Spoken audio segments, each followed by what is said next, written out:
অসময়ের সবথেকে বড় অবলম্বন আশা। হ্যাঁ, আশা থাকলে প্রতিটি ঢেউয়েই কিনারা।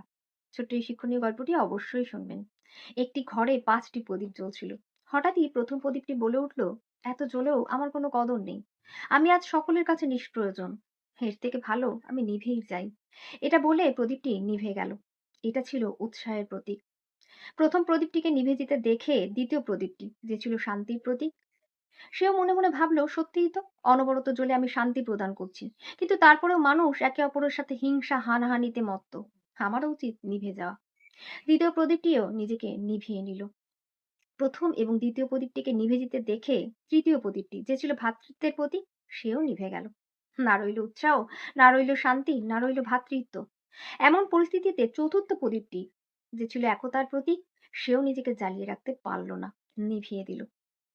তখনও পর্যন্ত ঘরে অবিরত একটি প্রদীপ জ্বলছিল। ঠিক সেই মুহূর্তে একটি ছোট্ট ছেলে ঘরে প্রবেশ করলো। সে দেখলো ৪টি প্রদীপ নিভে গেছে। ৪টি প্রদীপকে নিভে যেতে দেখে সে একটু আফসোস করলো না, তার খারাপ লাগলো না।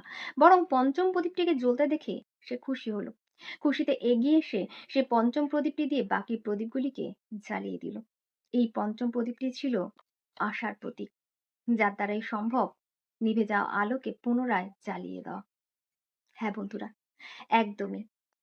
জীবনের কঠিন পরিস্থিতিতে সবথেকে বেশি প্রয়োজন ভরসার, আশার, সহযোগিতার, একে অপরের সাথে একসাথে চলার অনুভূতির।